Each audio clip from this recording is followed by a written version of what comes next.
What's up, everyone? Welcome into the All-22 NFL Show, the official channel of the All-22 Fantasy Football platform. It's the only fantasy football game with full 53-man rosters, including offensive linemen, where you get to choose personnel packages and have access to PFF grading and advanced stats to make decisions each week. To learn more and sign up, go to all-22.com. Ray, it is December 23rd. It is snowing outside currently, okay?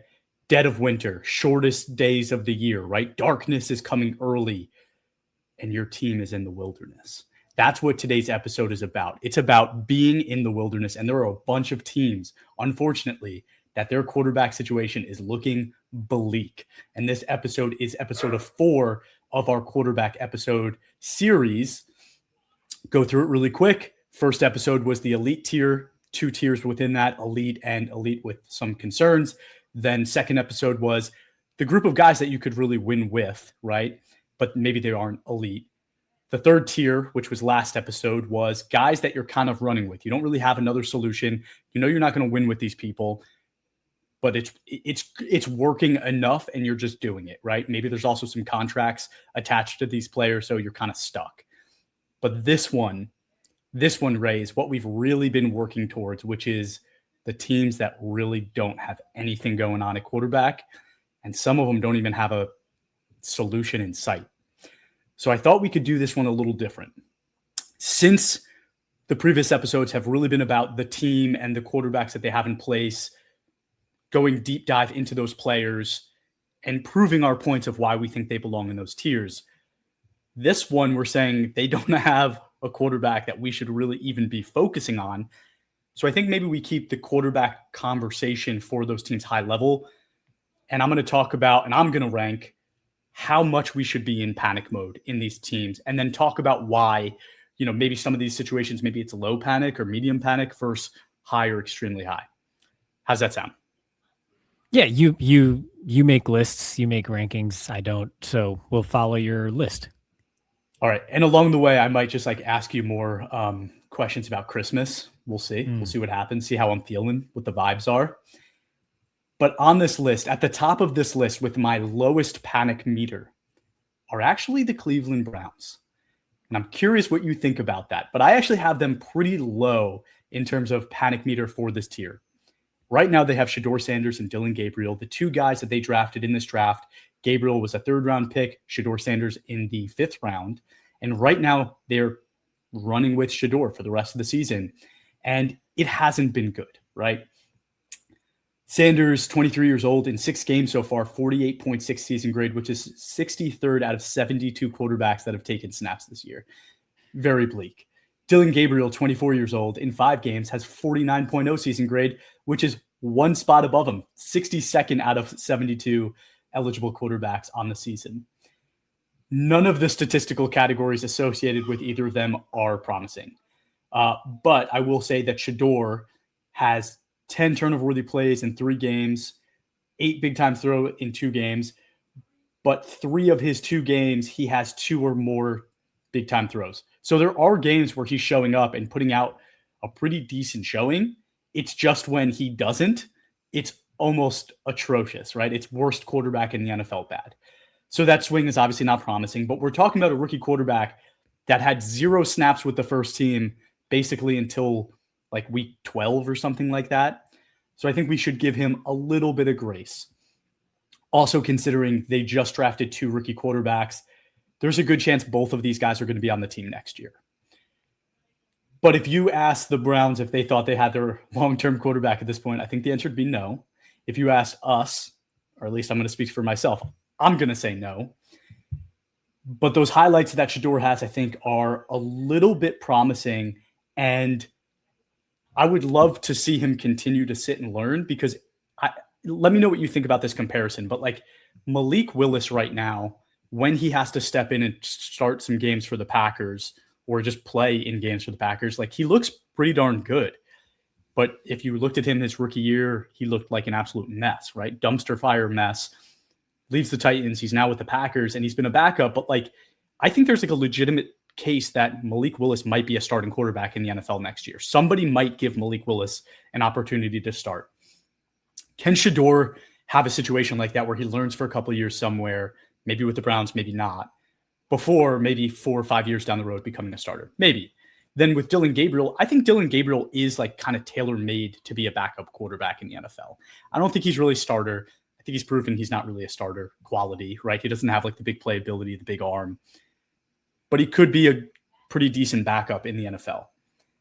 And the reason my panic meter is low for this team, they are projected to have the 3rd overall pick and the 27th overall pick in the first round of this year. Then they have multiple picks between rounds 2 and 4, like multiple in each round. So they have plenty of ammo to trade up and get a quarterback if they want to do that. And I suspect that they'll at least be in a position this year to get quarterback 1 or 2. Might be a class that there's only 1. We don't know. But if there's usually 2, and if there's 2, they should be in a position to get number 2. The real concern I have, though, for this team, Ray, is they currently have the worst pass blocking team grade in the NFL with a 47.2 and the NFL's worst team receiving grade with a 59.5. I don't know how you solve all 3 of those things in one offseason. You're forgetting something, Chris. You're forgetting Deshaun Watson. All right. What if Deshaun Watson? God, this guy stinks. I mean, what if he comes back? He's not coming back this season, that's for sure. But I mean, he's there. That's something. He's like going to have to be in the building. What happens with him?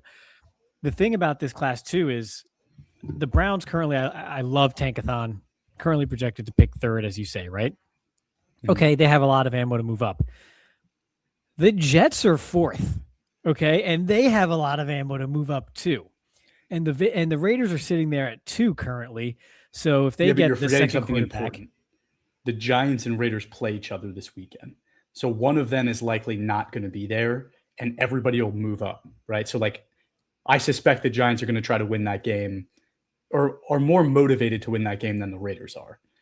So say the Raiders lose, the Raiders go to 1 and the Browns go to 2. Do they go to 2? What's the tiebreaker in that situation? I don't know. Exactly. I Nobody knows. I'm going to assume the Giants stay ahead of them. And because it's a non-conference game, so I can't imagine. I don't know how that works. It's going to be strength of schedule, which is probably still to be ironed out. The Giants do seem to have a better strength of schedule, but that's because they haven't played the Raiders yet. So we'll see how that shakes out. Regardless, the Jets are right there threatening. So if the Browns don't finish with a higher pick than 3, they might have to trade up if there's only 2 quarterbacks and they want one. Yeah. And they're going to be in a bidding war with the team right behind them in the New York Jets. So they're not necessarily sitting pretty just draft-wise either for a quarterback. And they probably expected that Jags pick to be a little bit better than currently projected to be 27th because they're crushing it lately. So that's something that has not gone in their favor. Otherwise, I don't feel, I mean, you can't go into next season comfortable with either of these 2 options as your guy. So you're still searching for a quarterback. So basically you went through like 2 years of having like 5 quarterbacks on your roster just to figure out who your backup quarterback is going to be for a few years behind the guy you probably draft in 2026. What a horrible trade that Deshaun Watson trade really crippled this organization when they were so close. Holy cow. And think about how wild it is that they like still maybe have the best defense in the NFL. Yeah. Yeah. They're still incredible, but for how long? Myles Garrett is knocking on 30. So how long is that going to last? But I think that's basically what this is. You find your number 2 guy, your backup quarterback in this kerfuffle of whatever you have now between Shador and Gabriel. That's a word, Chris. Look it up. I'm actually not sure if it's a real word or not, but I'm going to say there's no shot. But go ahead. Yeah, it probably is. Kerfuffle. Kerfuffle. Somebody, look it up and put it in the comments, please. I got some fun like and subscribe as well for this episode. Yeah, but that's basically what it is. You're finding your backup. You can't go into next season with this as your franchise guy, and with how high you're picking, you have to make a move for a quarterback. You're going to have to outbid the Jets is basically what this comes down to, who I imagine. Were you being serious about Deshaun Watson? You think Deshaun Watson is an option as a starting quarterback for this team I don't know year? What to think. Are you being serious? I just want to know. Are you serious? I don't know what to think. How could you not? How could you? Okay, we're going to get to a point in this episode where we look at free agent quarterbacks in 2026. Yep. and who's available for teams to get if Yep. they don't draft one of the two projected high-end quarterbacks in this class. After like the second name, at that point, it's like, why are you not just going to try Deshaun Watson? Like you want Deshaun Watson, or do you want Trey Lance? Like, I mean, what are we doing here? I mean, I think in that situation, you just go with Shador because it's not the Browns, just in general, like whoever. Oh, okay. Like the Steelers or something. Like, I mean, no, I think some of these teams we have some solutions for. I really do. I feel like they're okay. The panic meter isn't high for everyone. There are some teams that it's very high for, but it's not everyone. And the Browns, like, I hope you're kidding about Deshaun Watson, but in reality, Deshaun Watson is under contract. They have 3 quarterbacks under contract for next season. They have plenty of ammo with draft picks to find somebody else. And with the teams we're going to talk about today, I mean, coach, do you feel the most confident in this coach? Because I kind of do. Yeah, I love Stefanski. This is not his fault at all. None of this is on him. Is there any chance that he's gone? From what I've heard, I won't say no chance, but it's a low chance because ownership understands that they're the ones who blew this thing up and it's not really on him. But, these guys are emotional. They don't always really know what they're doing. Teams don't know how to draft. Teams don't know how to operate. So it's possible. But this really isn't on Stefanski, and they do know it. So I would suspect they don't, but there is a chance. Okay, let's go to the next team. And you already mentioned them. But the next team I have as pretty low concern meter is the New York Jets. And right now, it is a pretty interesting conversation. Like, it is also maybe like the most convoluted conversation. Because right now they do have Justin Fields, who they owe $20 million to next year. And Justin Fields, although he's been benched, he is still just 26 years old. And this year, 67.3 PFF grade, 6 big-time throws, 7 turnover-worthy plays. The big concerning thing is he just definitely isn't comfortable in a pocket, even though this offensive line is like good. 23.3 pressure to sack rate, 3.09 time to throw. Doesn't see things super well. He doesn't get the ball out of his hands. And he invites pressure, right? All very concerning, but you could also say this is a guy that is still young, is in his third situation, didn't really get a long leash, right? Might look a little bit better next year. Also, Garrett Wilson was out for like a large portion of this year, so he didn't even have his number 1 receiver. And at the time, I bet most people listening to this could not name the number 2 receiver on the Jets, right? Like, was it Alan Lazard? I don't know. But since then, right, we have Garrett Wilson. You trade for Adonai Mitchell, who's under contract for 3 more years or 2 more years. You trade for John Mechie, who is a free agent, but I think likely that they're going to try to bring him back. The offensive line is starting to develop itself, right? You have Armand Membu and Olu Fashanu with Joe Tittman at center or guard. So you like a lot of the foundational pieces you have on offense. And I think the situation's not that bad. So if the worst case scenario happened for this team, which is you're not in a position to draft a quarterback and you have to keep Fields on your roster, is that really that terrible of a situation, knowing that you have 2 first-round picks this year, 2 second-round picks this year, and 3 first-round picks next year? Like, you have so much ammunition to get the guy that you want, and you don't have to really force it, because if it doesn't work out in this year's draft, where say you do fall in love with Mendoza, but the Raiders are at 1 and there's no situation where they want to trade away from that pick, I don't think you have to overextend yourself to go get him. And you start looking at next year's draft and saying you have 3 first-round picks and a second-round pick in next year's draft. And that draft, again, it's always convoluted, but is looking to be a much better quarterback draft in terms of volume and people involved. I don't think that's a bad situation. And again, I talked about this offense and the weapons it already has. If they don't get a quarterback in this year's draft and they can use those picks as, say, getting a number 2 receiver to go across from Garrett Wilson, and you end up getting a defensive interior to fill the place of Quinnen Williams, this team starts to look okay again pretty quickly, right? You also have 2 second-round picks. You could add talent to the defensive side of the ball, maybe a linebacker, maybe another corner or safety, and the team just automatically starts looking better. I think the real kind of concerns I have are, is the coaching staff really the coaching staff that they thought it would be, that you have confidence in? I mean, they blew it up really quick and got rid of some very talented people. I don't know. So you tell me, what should I be panicking more if I'm a Jets fan? No, but you should be angry at the Jets, okay? You should still be angry at the Jets, despite the fact that they do what we kind of always advocate for, which is you're not winning, blow it up, get out of purgatory, and just, rebuild, stock up for your next run, look 3 years ahead instead of, the next quarter, because that type of thinking just doesn't work and doesn't get you out of purgatory. Fine, I get all that. If they keep Justin Fields on their roster in 2026, he cost them $23 million. Yep. If they cut him, he cost them 22. Who the hell did that? Who did that? Why I think that's how they got him to leave the Steelers. You have to do that for Justin Fields. It's Justin Fields. Why are you doing that for Justin? Do you think Garrett Wilson had some voice in it? Like, I think there's a few of his teammates on the Jets. I have a thing, Chris. I have a thing. It's called wide receiver brain. When they just start doing wide receiver things, okay, there's the memes out there about how like wide receivers tweet versus like tight ends. And like when wide receivers start doing wide receiver things, you just chalk it up to wide receiver brain. That's wide receiver brain. Okay. Why are you putting 3 void years on Justin Fields' contract at $3 million? What are you doing? That is horrendous cap management. Like, that's just bad. So I'm for all the reasons you state, I'm not panicking as a Jets fan. First off, you're a Jets fan. This is nothing new to you. You were born in the darkness. You're fine. Like, at least they have a plan, and you're like, oh, this is cool. Like, yeah, like you have 5 first-round picks to try not to mess up, right? Yeah. Plus, you have Justin Fields under contract for next season.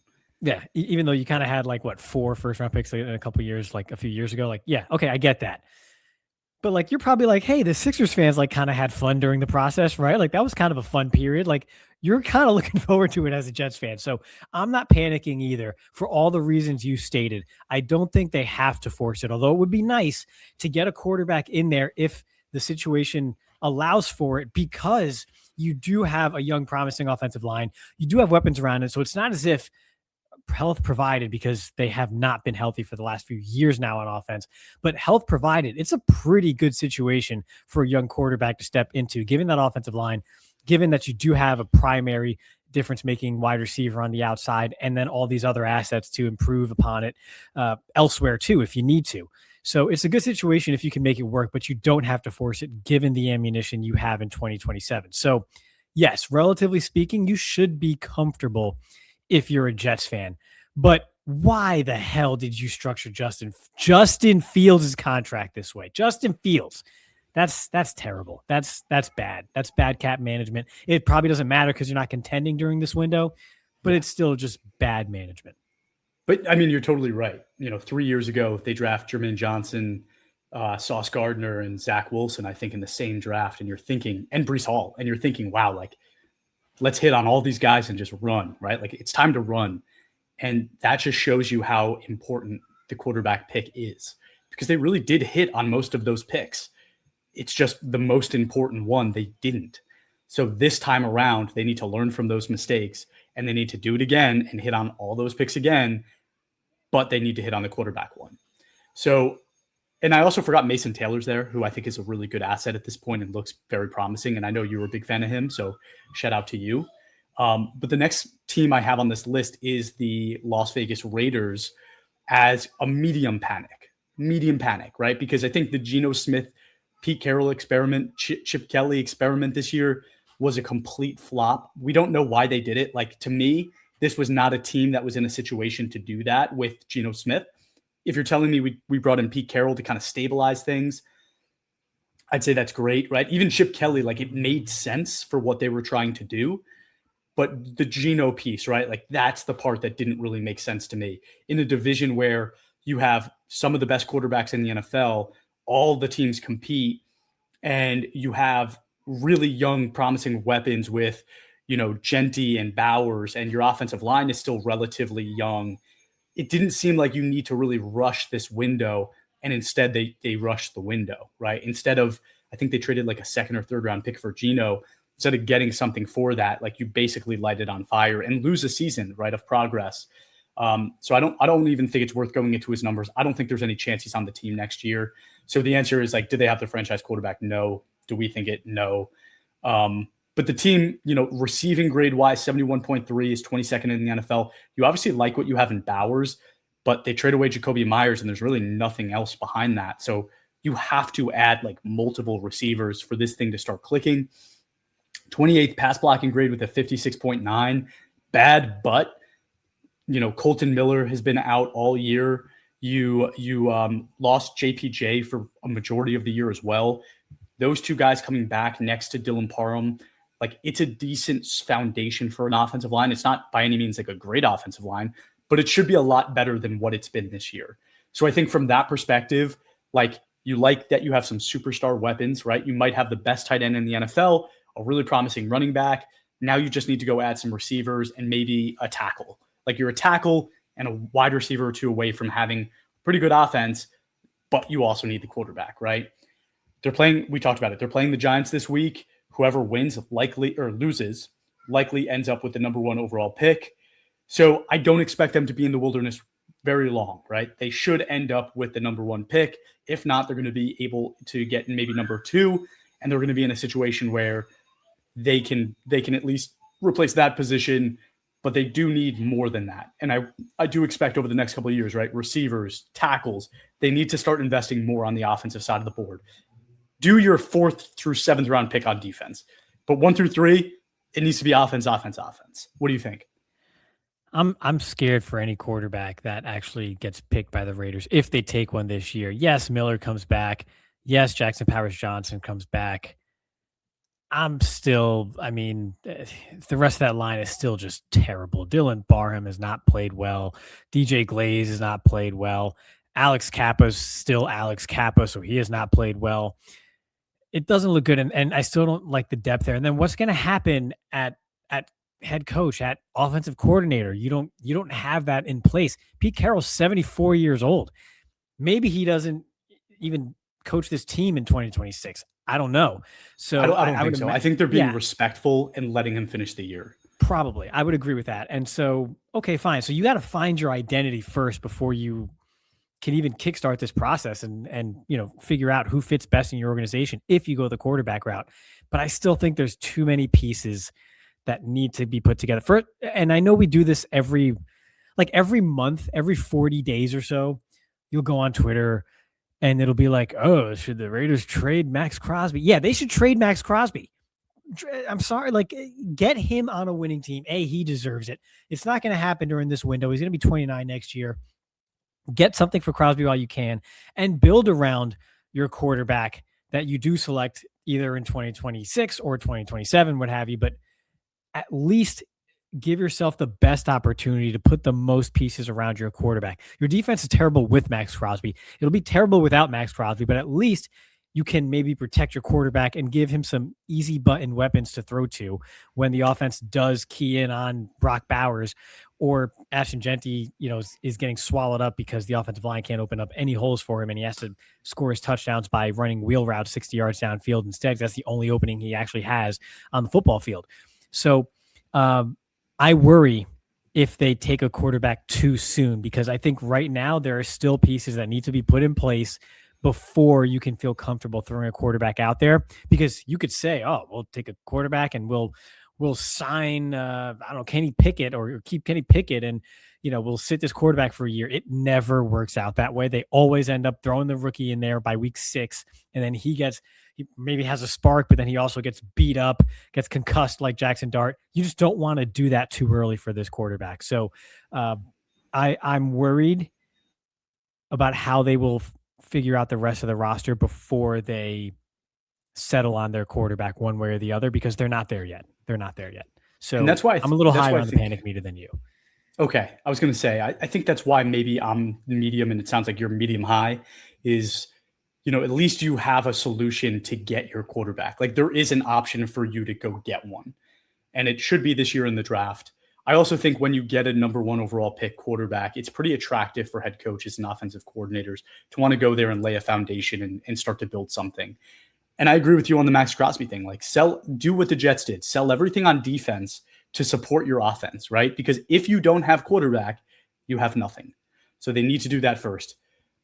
The next team is where I start to get into the high meter.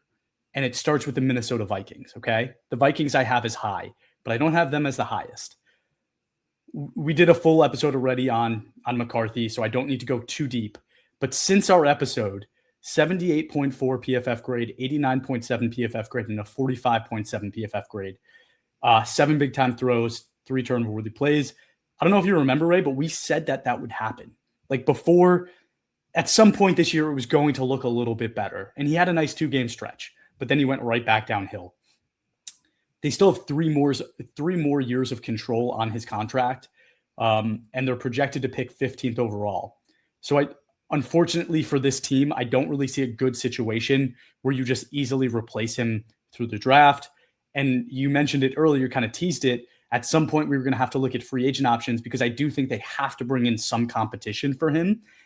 And they burned the bridge with Aaron Rodgers. That is not going to happen. And I don't think they would really want that to happen either. Daniel Jones tore his knee, so he's not really an option for them, I don't think, at least not for next year. I think at this point, Russ has bounced around the league enough, and I don't think there's going to be many teams being like, yeah, Russ is going to be the guy we're going to go into a competition with. I think at this point, he's probably just a backup. The 2 that might be a little interesting to me, and I'm curious what you think, but Mariota or Flacco. Mariota this year filling in for Jaden Daniels, 71.4 PFF grade, 17 big-time throws, 12 turnover-worthy plays, 18.2 pressure to sack rate, and 2.9 time to throw. That's interesting to me because he's shown that he can be competitive on the field. Washington has scored a lot of points with him as the quarterback. Their team just needs a complete overhaul at this point. But the Vikings are in a much better position to be competitive with a guy like Mariota. And I think he's kind of the perfect guy style-wise as well, like with what they can do with both of them. I see that working. So no, they don't think they have the guy. I don't think we think they have the guy. But I do think that, at least you have a quarterback that's under contract, that's you could still make excuses for being young. And then you go add a Mariota for next year, and maybe you're okay for one more year trying that out before then fully hitting the panic button in 2027 and wanting to potentially replace McCarthy if he doesn't look better. Mariota's better than a lot of people give him credit for, but you're burying the lead a little bit here. Okay. JJ McCarthy got banged up again with this hand injury, and he might play, might not play, but yet again, he had the knee injury, then the ankle or whatever he was dealing with this year, and now the hand. So that's another thing. On top of the fact that, like you said, we said it was going to look better. He was playing the Commanders and the Cowboys, and even with those games under his belt, he's still the 37th highest graded quarterback in the league, 37th, okay, out of 32 teams. So, yeah, it's still really bad. With that said, Mariota is the fit for me. So Mariota is a top 10 graded quarterback off of play action. That works with Kevin O'Connell, what he likes to do with the wide zone and all the action off of that he uses to get his receivers and his tight ends open and those overs. It's a pretty darn good fit. Add in the mobility with the legs, which is kind of what you had with McCarthy anyway, and it's a very good fit. I would like to see that in Minnesota, and I would hope that they do bring someone like that in and they don't say that McCarthy shuts it down for the last 2 games of the season because of his hand, say he doesn't play, that they don't sit there and rest on his laurels against the Commanders and the Cowboys, considering the entire negative body work that he's had this season, and just roll with it because they will be missing an opportunity. I'm not sure it would work as well as it did with Darnold because Darnold play action is just, that's like my happy place right there. But it can work with Mariota, and he's a good fit there with what they're looking to do. And with that roster and how strong that roster is, for the most part, relatively speaking, you don't want to waste that window. So I would be for that. Mariota for sure. The 2 other options that people at home are probably thinking about is, do the Vikings start to get antsy if Tua or Kyler gets released and is available? And I would say with Tua, my answer is probably no. I wouldn't love that for either of them. Not that I don't believe in Tua. We already discussed that. I just think that the expectations would be very, very high. And I do think Tua almost needs a year to just sit. Let me go sit behind Matt Stafford in LA. And then the following year, I'll be the starter for the Rams, right? Something like that to me is legit for Tua, but I would worry about him stepping into this offense and having to compete with McCarthy as well. I think would be kind of not the greatest thing for Tua.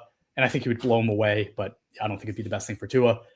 But the Kyler one is interesting. So what do you think about Kyler fitting in here? I think Kevin O'Connell knows he doesn't want to build around Trae Young. He knows that.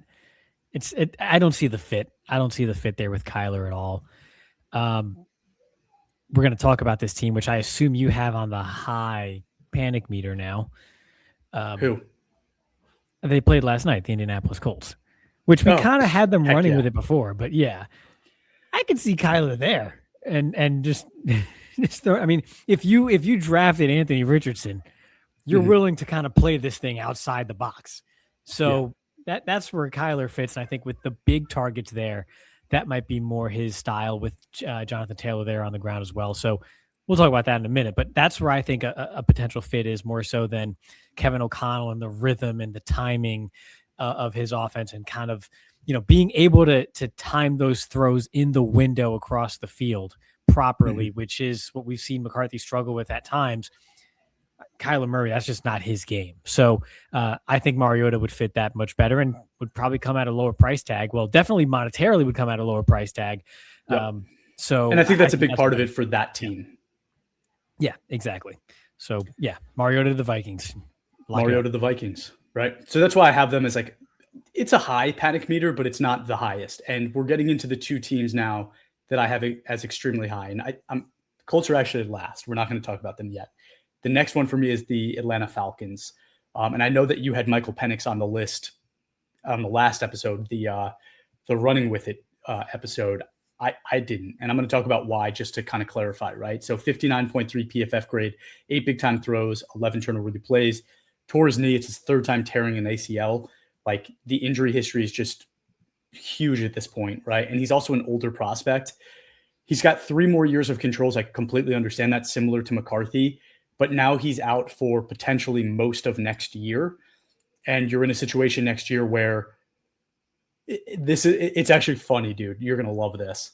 So is Kirk Cousins truly the god of contract negotiation? Because Kirk Cousins has an out. The Falcons can choose to let Kirk Cousins walk after this year, right? They would save around $60 million over 2 years by doing that.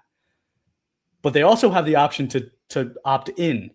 And he would make $35 million in 26 and 27. And the craziest part is they just won 2 in a row with Kirk Cousins against the Bucks and Cardinals. He has a 78.0 season grade, 9 big-time throws, 3 turnover-worthy plays, 12.8 pressure to sack rate, 2.57 time to throw, and they don't own a first-round pick next year. So do they have another option other than opting into Kirk Cousins? And if that's the case, my panic meter is extremely high for this team, because we're talking about how all these teams with older quarterbacks at this point, besides kind of Matthew Stafford, are looking like those older quarterback deals just aren't working, and they may be in a position where they have to do it. Is that going to happen?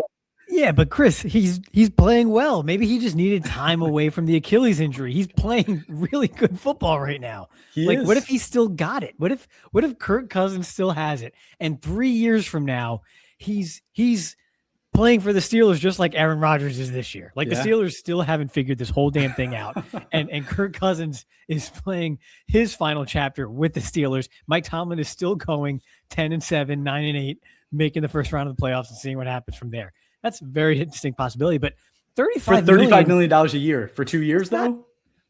Justin Fields is making 23. Kirk Cousins at 35, who can actually functionally play quarterback. 35 million is not that much. That's not that bad.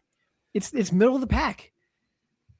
I just think if you're a Falcons fan at home and you're hearing that you guys might opt into a $70 million commitment to Kirk Cousins for 2 years with Michael Penix banged up, you're losing your mind.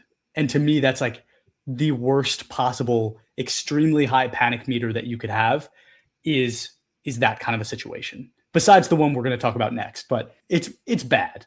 But what if he's just good? What if he's just good? What if he's the Kirk Cousins of 2022 and 2023? He's just good.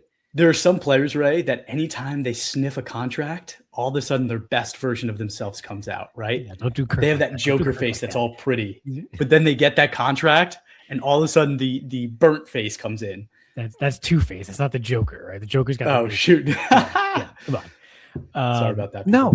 Kirk Cousins might just be good. Now here's nightmare fuel. You want nightmare fuel? Mhm. Kirk Cousins does this. Gets Kyle Pitts paid a big contract because he unlocks Kyle Pitts. But then Kirk Cousins becomes too old to be effective. And now you paid Kyle Pitts and you don't have a quarterback. And then Kyle Pitts goes back to being Kyle Pitts for the last 3 years. That's nightmare fuel. But I'm going to stay optimistic and say, no, I think just keep playing. You got a couple more games here. See how Kirk Cousins does. If he keeps it up, okay, like the 49ers wasted way too much draft capital on Trey Lance, but they got Brock Purdy. So like it kind of worked out. Like it didn't, but it also did. So if this is just that, cool. Like, all right, at least you got one. At least you got one. But you're not. Oh, dude, because think about it. What was our reasoning why we had Brock Purdy in the running with it conversation instead of the can win with? Because once you paid him, you don't know what you have anymore. And it's different in that, yes, they missed on Trey Lance, but they had Mr. Irrelevant making less than a McDonald's worker for 3 years, right? And it's like, okay, that makes sense. You can build around that. But what if that McDonald's worker is now making $35 million a year for 2 years? That window, right? Like that window of talent that you have starts to diminish, right? And that's the whole part of this is the Kirk Cousins flips burgers. I can't believe you just dude, he's the wealthiest burger flipper of all time. So I don't care about calling him a McDonald's worker.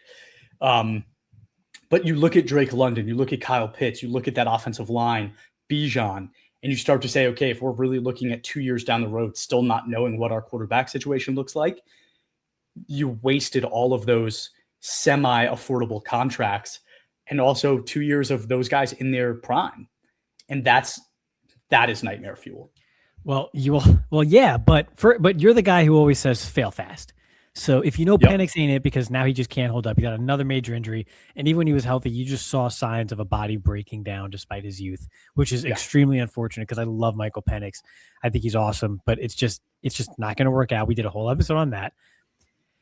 The pick that you gave the Rams is currently scheduled to be 11th. Why? Why did you do that? Why? Yeah. And if your plan was Michael Penix, looks good. James Pierce looks good. He looks good. Yeah. But if your plan was Michael Penix, you don't have to go contingencies. all in. Yep. You needed contingency plans. Exactly. So, they kind of caught themselves. But again, Kirk Cousins might just save the day. Like, dun, here he comes. No. He's got 2 good years of good football left, and he's going to unlock that offense. He won't. And you're in the NFC South. You're going to win 9 games, make a wild card, finish second in that division. You won't. In 2026 is going to be great. I'm rooting for you. I'm happy for you, Atlanta. I always say fail fast. Failing fast to me is, okay, Michael Penix isn't the answer. Kirk Cousins definitely isn't the answer. I would let him walk, right? Because Kirk Cousins might do this thing where he goes, I am only playing for you on this deal. I am not going to come back if you cut me loose. Like, I'm not going to come back on a team-friendly deal. If you void this contract, I'm gone, right? He wanted to be gone this year. They didn't grant him that. I expect there's some bad blood there. So it's either you opt into this or I'm walking away. If I'm failing fast, leave, right? We just talked about Mariota. I'd much rather have Mariota in here to be a 1-year starter before I then have my first round pick back and also potentially Michael Penix, right? That to me is failing fast. I understand, right? If Kirk Cousins is playing better than those guys, you're enticed by keeping him, not for $70 million over 2 years. No way, no how, can't do it. It won't happen. Kirk Cousins is not going to look good next year. You're gonna clip this next year when Kirk Cousins is like in the MVP voting. It's gonna be awesome. It's gonna be really funny. Yeah, and if someone's screaming at the screen right now, the difference between the Falcons and the Colts when it comes to the Kyler Murray mention is because of the dead money that would still be there if the Falcons don't have Kirk Cousins, that the Colts don't have to deal with that quarterback right now. So that's another thing to keep in mind. So there's a reason I didn't say, well, what about Kyler Murray? And they have no. I think Kyler Murray's going to look at a situation like the Colts and say, I don't really have a lot of competition. Where the Falcons, you say, okay, like I might walk in here and be the guy for a year, but are they still going to be expecting Penix to come back and be the starter? And I think that situation loses a lot of its attraction for free agents because Michael Penix is still there. You'd have to give them, like, again, the Justin Fields conversation, you'd have to give them multiple guaranteed years to ensure them that they're going to be a starter there for it to be more attractive than a situation like the Colts. But saying that, they do still have Michael Penix under contract for 3 more years. So it's not as devastating as what the Colts have, which is my most wilderness situation in the NFL. So let's go into the Colts, who this year started Daniel Jones up until his ACL injury. But Daniel Jones, 28 years old, 71.7 PFF grade, 13 big-time throws, and 18 turner-worthy plays. Some of his numbers look good, though. 14.6 pressure to sack rate, 2.76 time to throw. But in the last 5 weeks, Ray, 53.1, 44.0, 56.6, 84.2, and a 36.9. Talk about turning back into a pumpkin, right? It was like the Sam Darnold conversation all over again. I wanted to see this guy finish, and he gets hurt, but he also, like, the last 5 games were atrocious. You also have Anthony Richardson on the books, right? 23-year-old Anthony Richardson threw 2 passes this year, 62.2 grade last year as the starter with 19 big-time throws, 15 turner-worthy plays, 12.2 pressure to sack rate, 2.95 time to throw, but also 500 rushing yards and 6 rushing touchdowns. He just returned back to practice this week. So he fractured an orbital bone in his face, was out for a lot of the year, which is exactly what you didn't want to happen, right? The best case scenario for Anthony Richardson is you're not the starter, but you get to sit and learn for a year, take a lot of practice reps, right? Hold the clipboard and learn something. And instead he hurts his face and doesn't get to have that experience. But now he's back. Phillip Rivers has been the starter for the last couple of games, 44 years old. I know it's fun, but it's not good, right? Like, there's no world where you're saying, okay, we're going to do this again next year. Like, I love what he's doing. I think it is a awesome story, and I think it's awesome that he did it, but you cannot realistically expect him to be back next year. So you trade 2 first-round picks for Sauce Gardner. So you do not have a first-round pick next year or the year after. Jones is going to be out for most of next year, but, oh, by the way, he's a free agent, so it's not even guaranteed that he is back. Anthony Richardson should definitely be back, right? You have him under a rookie contract for, I think, 1 more year if you don't do his 5th-year option, right? So, like, you can have the 5th-year option. I don't know if it's too late for that for him, but technically they could have 2, but more likely it's going to be 1. You also looked like you were in a Super Bowl window all of a sudden, and you don't want to waste that, right? Like, that's another big part of this is, like, you don't want to waste the Super Bowl window. So I think your real only options are Anthony Richardson is the guy next year, right? Can he come in right now, be inserted back as the starter in week 16, 17, show you that he looks okay, and you run it with him next year and hope to get the most out of him? Or is this you need to go spend a ton of money on a Kyler Murray or something like that to figure out if you are really a Super Bowl window, right? And again, like, the reason this is extremely high, even though you might be in an attractive situation, there's a reason the Cardinals don't want Kyler Murray back. There's a reason the Dolphins don't want Tua back. Do you really want to be the team that, again, has to take a risk on a player like that, like you did with Daniel Jones, and kind of, like, push their career back to relevancy? Do you want to be the team responsible for doing that yet again? Here's why I think Kyler. Well, first off, Anthony Richardson is not going to work out. Let's just be real. Like, he's there. Yeah, it's not going to work out. It's not going to work out. The thing that fits about Kyler Murray is that his contract, you really have to stomach it until 2028. That's when you can realistically start to get out of it if it doesn't work. Colts can't really address their quarterback situation until 2028 anyway. They don't have 2026 or 2027 first-round picks because they went all in. So it's kind of like it's a forced marriage where it's like, you kind of need me. I definitely need you because we don't really have many other options here. I think it's going to cost a lot less than some people think to get Kyler Murray on the trade market. If anything, I think. I don't think a team trades for him. I don't think he might be released too. Yeah, because they can split the dead cap. Because if you go and trade for him, you inherit that entire contract. And I don't think there's a team in the NFL that would do that.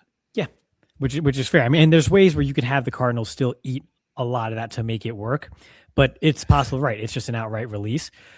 Either way, you got 2 years with each other. You're kind of stuck there and you just see if you can make it work. And then if it doesn't, that's probably definitely some type of reality TV show that we're just not up to date with. Like there's probably something like that, but they're stuck until 2028 now at quarterback at the earliest. And they don't have the ability to wait that long.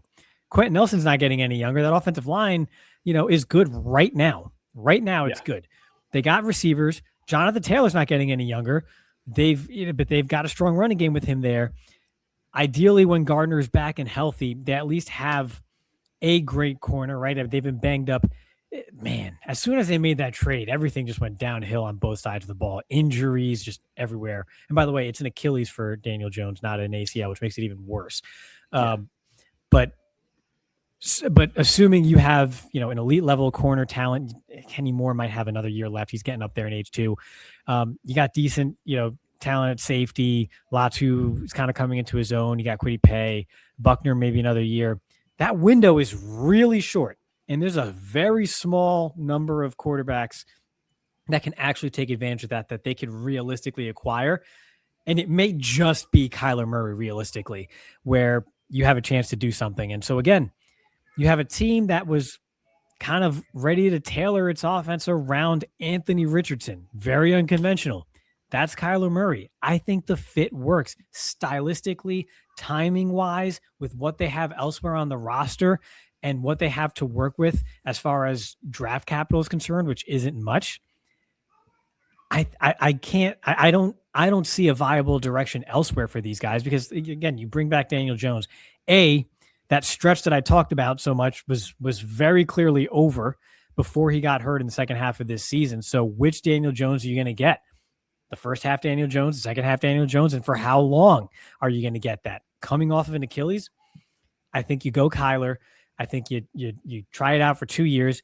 By that time, if that doesn't work, your key offensive line pieces, Jonathan Taylor and the like, are going to be aging out realistically of their prime, and you can start over from there. But if you want to salvage any of this window, I really think it's Kyler Murray, and I don't see another option, which is why the panic meter is pretty darn high.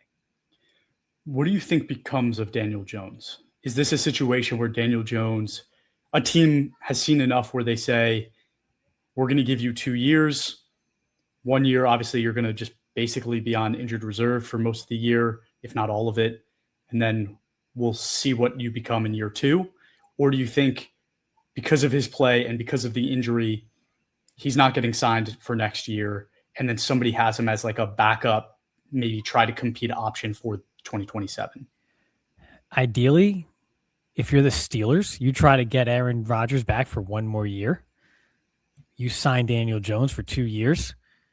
And after Rodgers is gone, after the 26th season in 2027, you have Daniel Jones as your number 2 vet backup type guy, kind of like a Carson Wentz. And you bring in a young quarterback because the Steelers are always picking in the teens, late teens. They're not going to be up there and just get a plug-and-play quarterback franchise guy. That's just not how they are. That's not how they're built. That's not where they're going. So if you're them, I think you try to get Rodgers back for 1 more year. Hopefully he's enjoying himself there. They're making the playoffs and, maybe make some noise, and we'll see. Maybe him and Tomlin, they kind of mesh well. Maybe you run it back 1 more year. You bring in Daniel Jones as the 2 guy to heal in 2026, and he's at least a guy as an option that you have in 2027 when he's fully recovered from that Achilles, and you see how he does from there.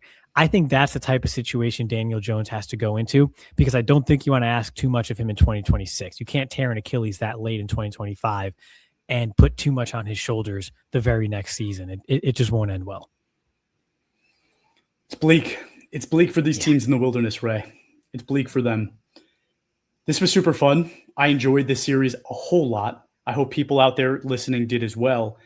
And I think we have some pretty exciting stuff coming up as well because we are in championship week now, right? Like your team is likely either in the playoffs and you're excited to fight for a championship, or you're sitting at home and you're starting to watch some game film.